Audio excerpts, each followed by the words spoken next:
昨天晚上呢，我其实就已经抵达香港了，但是抵达的时间比较晚了。那今天起床以后，我们正式开启了香港的行程。但是我在香港只留了2天的时间，也就是2天后我要离开香港。昨天晚上我用了 ChatGPT 帮我做了一份香港的攻略。今天开始会 follow ChatGPT 给我的建议，去在香港开启我的旅行。希望大家跟着我一起去香港 travel 啦！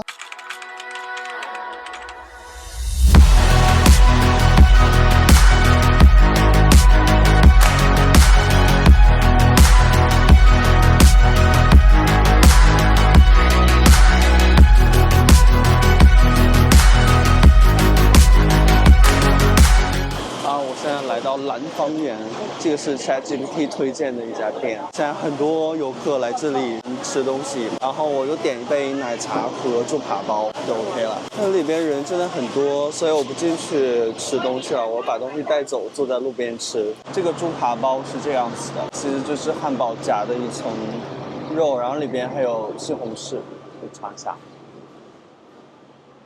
这个冰奶茶也蛮好喝的，我以前喝过类似的，但我不知道这个叫丝袜奶茶。其实我对茶有一点不耐受，就是我喝茶或者咖啡多一点的话，我会有心慌的问题，尤其在空腹的时候很容易发生这个问题。我觉得我喝了这个奶茶以后，可能就会出现心慌的问题。但是我很好奇，这个为什么叫丝袜奶茶？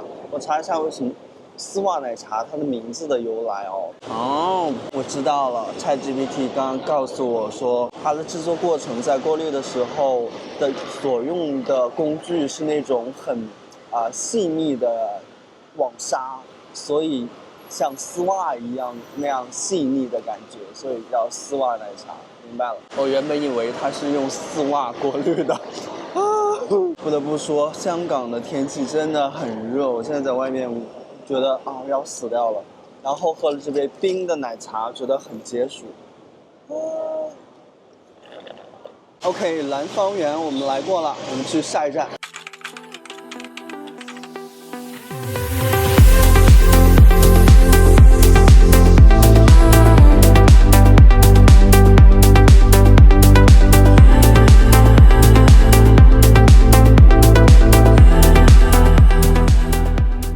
这个缆车有一种过山车的感觉，因为它是往山上走，然后它是有一个很大的斜坡。但是这个缆车我觉得很特别，我之前在中国大陆坐的所有的缆车都不是这个样子的。我觉得这个缆车很有趣，很漂亮。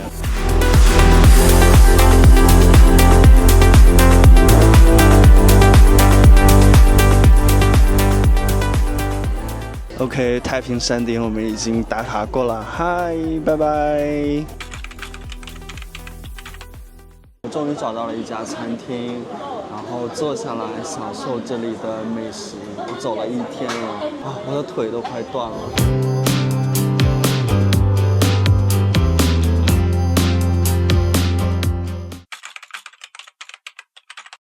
今天是我在香港的第2天，也是最后1天。今天我的目的是随便在香港逛一逛，看看城市的风景，吃一吃香港的美食。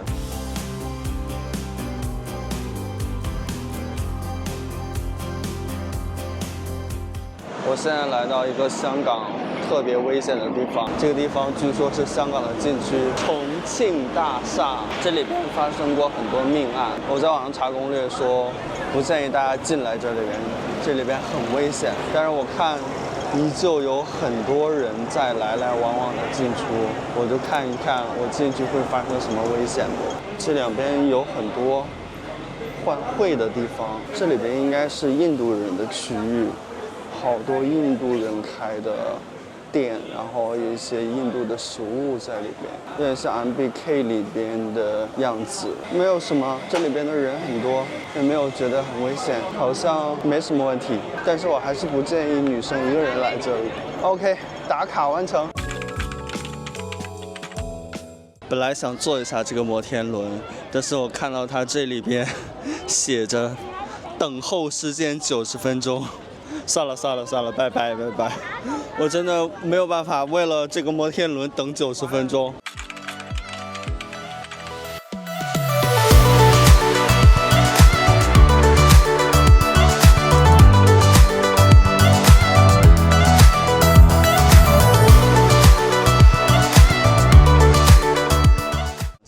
现在来到了香港行的最后一段庙街。老实讲，刚刚我进到庙街这条街以后，觉得有一点失望，因为它只有几个小吃的摊位，然后其他的摊位都是卖一些衣服什么的，然后很快就走完了。然后我就要结束离开这个庙街的时候，我突然看到了这家餐厅，给大家看一下啊，就这家餐厅。然后我就站在那里看他们的菜单，当时我也不确定我要吃什么家的东西，我只是看看有什么。然后老板突然说：“你可以坐下来，可以有菜单。”那我觉得他好热情啊，我就决定不管怎么样，我也一定要在这里选一道菜吃。然后没有想到它的味道这么好。我待会儿要跟老板讲一下，他们这道菜非常非常的好吃。我点的这个是叫京都排骨，这块肉真的好大呀！我天，很好吃，很好吃。谢谢。Hello， 大家可以看到我现在正在曼谷的家里边，所以我已经回到曼谷了。其实我回到曼谷已经有一阵子了，只不过是我一直很懒，没有录制香港旅行的一个总结。那今天我终于战胜了懒惰，然后跟大家聊一下我在香港旅行的一个感受。那我在旅行之前，我男朋友告诉我香港很贵，你其实不需要去，因为它只是城市旅行。那我说因为我没有去过香港，我还是想去看一下。那我也有听说过香港很贵的这个说法，但是我没有想到的是那么的贵。我在落地机场的时候去买地铁票，就是从机场到市区的这样的机场快线的一条线。我没有想到的是，当我看到票价有被惊呆到，是96还是95港币，换算泰铢的话大概是500泰铢啊。我从香港机场到我想要去的酒店那个距离，和我在曼谷帕亚泰到素万那普机场的这个距离几乎是一样的距离。曼谷只需要45泰铢，香港需要500泰铢，翻倍也翻得太多了吧，就是有被诧异到。我当时看到这个价格啊，这是真的吗？系统没有搞错是吧？还是我没有选对这个目的地？然后我反复检查以后发现 OK， 我选择的没有问题，然后它的价格也没有问题，它就是那么的贵。这一点真的有让我震惊到。到酒店以后，我入住了以后，当时已经时间很晚了，然后我有点饿，我想再看酒店附近有没有什么吃的。那酒店周围没有什么餐厅开着，唯独有一家包子铺开业，所以我就在那家包子铺买了3个包子、1个玉米、1杯豆浆。我预想的价格是在100泰铢，但是结果56港币，换算成泰铢的话大概是在250泰铢。如果在中国大陆的话，我买的这些东西最多就是在